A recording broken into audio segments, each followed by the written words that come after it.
Salam sejahtera Malaysia. Denyut nadi suara rakyat bergema di channel ini. Ini bukan malu pasal Pak Agung bagi PRU 15 bukan Tapi ini anak saya punya kerja. Anak saya punya kerja, dia kasih treatment muka. Ada tadi orang WhatsApp, malu lah itu mau tunjuk muka. Malu apanya? Ini tidak kena mengena saya dengan politik-politik nih. Saya tidak dapat gaji pun dari politik. Tapi entah anak saya sayang-sayangan dia buatlah. Tapi ini mau kongsi nih. Rupa-rupanya di sebalik daripada keputusan yang dipersetujui oleh Seri Paduka Baginda yang di Pertuan Agong untuk pembubaran parlimen, rupanya terselit satu rahsia yang ramai orang tidak tahu.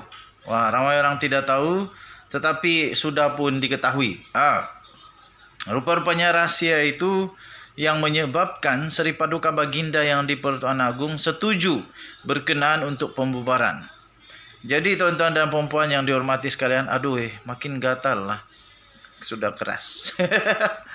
Rupa-rupanya Seri Paduka Baginda yang di Pertuan Agong sebenarnya menzahirkan rasa kecewa. Terasa amat kecewa dengan perkembangan politik semasa. Dan Baginda tidak mempunyai pilihan selain memperkenankan permintaan yang amat berhormat Perdana Menteri bagi memulangkan kembali mandat kepada rakyat untuk memilih kerajaan yang stabil. Tuan-tuan dan puan-puan yang dihormati sekalian, rupa-rupanya ini yang terjadi. Ini sebenarnya yang terjadi, yaitu Seri Paduka Baginda yang di Pertuan Agong kecewa dengan politik Malaysia. Tidak pernah berubah. Orang-orangnya selalu saja buat banyak perkara, hal-hal yang mengecewakan Agong. Justru Seri Paduka Baginda menzahirkan harapan agar Suruhanjaya Pilihan Raya menjalankan pilihan raya umum ke-15 dalam tempo terdekat dengan mengambil kira monsun timur laut yang diramal bermula pertengahan bulan November tahun 2022. Saya pun setuju. Kalau mau buat cepat-cepat sebelum banjir. Harap-harap jangan banjir lah. Kalau banjir, tolong hantar kami tempat kami pergi mengundi. Kasih hantar kami pelampung, jaket keselamatan, banyak-banyak lagi lah. Okey. Seri Paduka Baginda menegaskan bahawa negara yang kukuh adalah penting bagi menjamin kestabilan dan kemakmuran ekonomi yang berterusan demi kesejahteraan negara dan rakyat secara keseluruhan.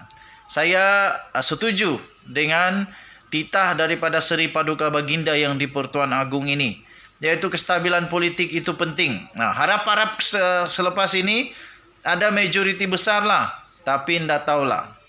BN yakin sangat boleh menang, tapi pun tidak pasti juga berapa dorang boleh menang. Dorang bolehkah dapat majoriti 2/3 atau terpaksa bergabung lagi dengan parti yang lain. Dengan perikatan yang lain apakah tidak pasti lagi. Harap-harap kalau BN menang lah besar-besar, alang-alang. Kasih 2/3. Kalau PH menang, kasih 2/3, alang-alang. Supaya betul-betul tiada lagi cacah merbah. Tidak ada lagi sekejap itu. Tapi yang bagus sekarang ada sudah akta lompat parti. Tiada sudah lompat parti ya. Macam-macam paci-paci dalam politik. Datu-datu, datin-datin. Apakah dalam politik kamu tidak boleh melompat-lompat sudah macam entah di hutan itu. Seri Paduka Baginda mengajak rakyat bersama mendoakan agar negara dan rakyat sentiasa dirahmati, diberkati dan dilindungi daripada sebarang bentuk musibah, khususnya bencana banjir. Daripada Datuk Seri Ahmad Fadil Samsudin, Datuk Pengelola Bijaya, Istana Negara. Kita jumpa lagi. Daulat tuanku. Dan selamat berjaya kepada semua parti politik yang bertanding. Saya akui, saya terus terang, saya undi parti istri. Bye-bye. Salam sejahtera Malaysia. Salam sejahtera tuan-tuan dan puan-puan. Selamat pagi tuan-tuan dan puan-puan. Memang betul lah sekarang ini memang sangat heboh diperkatakan tentang tentang pilihan raya. Semua sudah mulai betul-betul sibuk dengan pilihan raya. Tiada parti yang tidak sibuk dengan pilihan raya sekarang. Mana-mana parti memang sibuk lah. Jadi walaupun ramai orang kata bubar besok lah, bubar tahun depan lah, tapi nampaknya memang bahang pilihan raya itu memang betul-betul ada, tuan-tuan dan puan-puan. Setiap parti pun sudah mulai untuk mencongak siapakah calon-calon yang sesuai. Malah kalau di tempat kami ni, semua yang bakal-bakal calon yang dilihat sebagai ingin menjadi calon memang semuanya sibuk. Sibuk ikut inilah, menyanyi, karaoke lah, macam-macam lah. Macam-macam. Yang penting memang sibuk lah. Terbaru ini, UMNO Selangor pula mengejutkan Zahid Hamidi dan juga Ismail Sabri Yaakob. Tok Mat Hassan pun pasti terkejut. Semualah terkejut. Kenapa? Mereka mendahului memberikan senarai calon dalam masa terdekat ini. Siapa bakal calon di sana? Dan yang bagi senarai ini ialah Noh Omar. UMNO Selangor serah senarai calon dalam masa terdekat, kata Noh Omar. UMNO Selangor akan menyerahkan senarai calon 22 bahagian parti. Parti itu yang bakal bertanding dalam pilihan raya umum PRU 15 kepada pemimpin tertinggi parti UMNO dalam masa yang terdekat.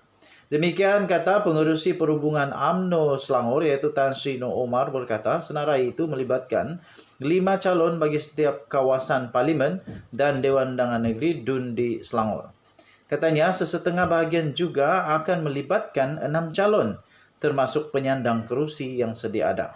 Katanya kepada pemberita selepas merasmikan mesyuarat perwakilan wanita UMNO bahagian Tanjung Karang di Institut Pengurusan Peladang di IPP di Tanjung Karang hari ini. Sementara itu, Noh berkata beliau menyerahkan kepada pucuk pimpinan parti bagi menentukan UMNO bergerak secara solo atau sebaliknya. Jadi katanya kita sentiasa akur dengan arahan pucuk pimpinan.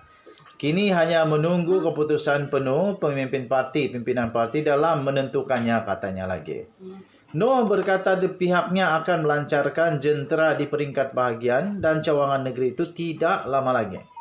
Sebelum ini media melaporkan pengerusi perhubungan negeri akan mengemukakan nama calon kepada pimpinan top 5 bagi penentuan calon UMNO bermula Isnin. Top 5 merujuk kepada Presiden UMNO sendiri, iaitu Datuk Seri Ahmad Zahid Hamidi, timbalan presidennya iaitu Datuk Seri Muhammad Hassan, serta 3 naib presiden iaitu Datuk Seri Ismail Sabri Yaakob, Datuk Seri Muhammad Khalid Nordin dan Datuk Seri Mahazir Khalid.